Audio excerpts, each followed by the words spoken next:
today we're going to draw a Christmas stocking with a gift and a candy cane inside of it. So what I'm going to do is get my medium-sized marker. What I'm going to do is go on my page. I'm going to go about 1/3 of the way down. So if we divided our paper into 3, you got 1, 2, 3 pieces. It doesn't have to be precise. You don't need to fold your paper or measure anything, but just kind of make a good solid guess. So what we're going to do is go here on the leftmost side of my paper, and I'm going to draw a line, go down a good bit, and then I'm going to curve it around like a letter L. Only I'm going to have a curve there, it's not pointed. So what I'm going to do is go up here where I had the line before. I'm going to go down a little bit and draw another line, and I'm going to curve it a lot sooner than I did the other one. It'll be a lot shorter. And then what I'm going to do is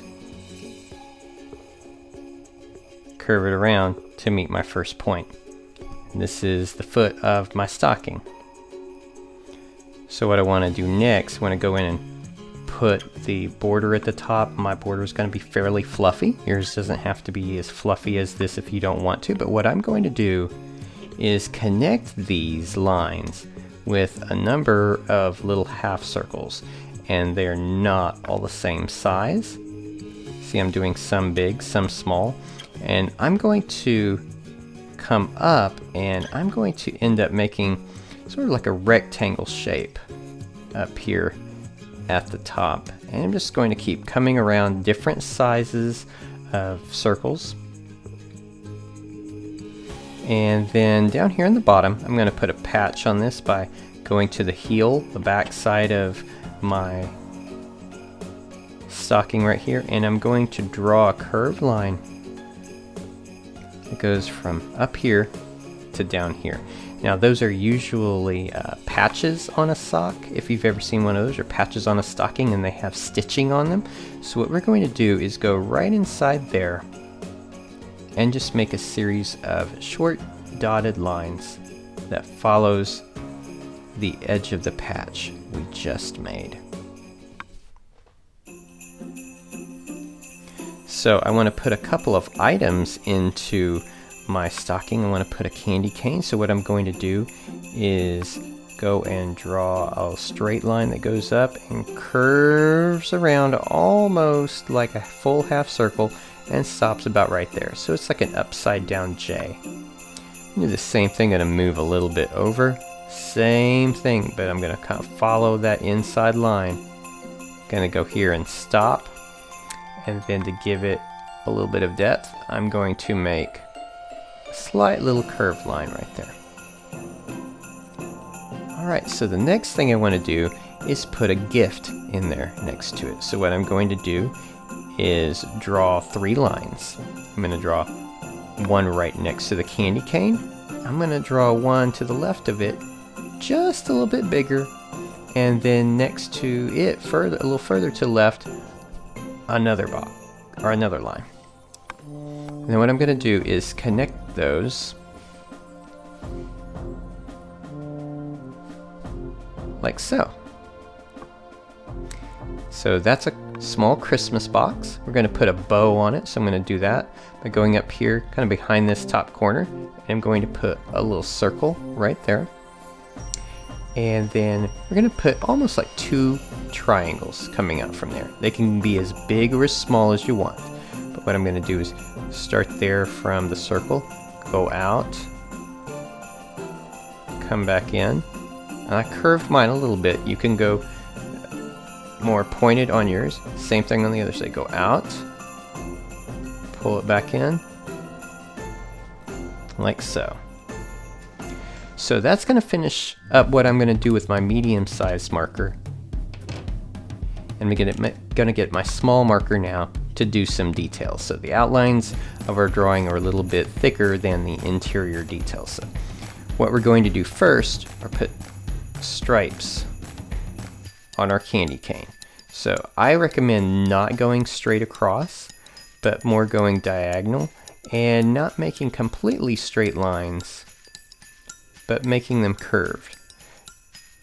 This will help the candy cane look like it's rounded rather than a flat shape.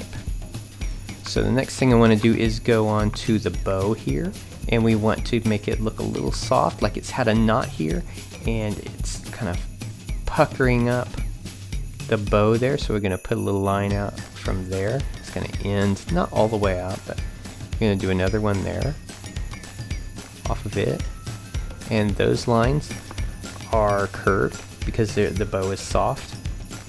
If you want to add a few little lines in there for the knot in the bow, you can. And then our bow has some ribbon that was used to wrap around, so it's like the bow is the end of the ribbon. So what we're going to do on this left side of the box is put 2 lines about in the middle, show there's some ribbon. I'm going to go to the right side of that box, 2 lines right there. Last thing I want to do is give a little bit more texture to the fluffy part of my stocking. What I'm going to do is go in there and use my smaller marker to make some half circles around the edge. And I'm making quite a few along the edge. And again, I'm varying them in size. I don't have the same size for any of them, kind of like I did for the outside. But what I'm doing is I'm making more towards the edge, and then as I come in further towards the middle, I'm making fewer, and they're a lot further apart. So that makes that area of the stocking looks like it's light and fluffy. So last thing I'm going to do, when I was a kid and now I'm an adult too, my stockings all have my name on them. So you can go in and write your name on it if you want. Some people have more decoration on their stocking than others. I'm gonna go in, and if you know me, you'll know this won't surprise you. I'm going to put on mine a simple little Star Wars TIE fighter. You can put whatever you want to decorate yours up. So that finishes us up. Even though I wrote my name on my stocking, I'm still going to sign my name right there. That finishes us up for our stocking. I hope to see you for our next drawing. Thanks for drawing with me today. You can subscribe to my newsletter to get more art fun. Just go to brianmaysart.com/newsletter. And I'd love to see what you drew. Share it on Facebook or Instagram, and be sure to tag Brian Mays Art so I can find it. See you next time.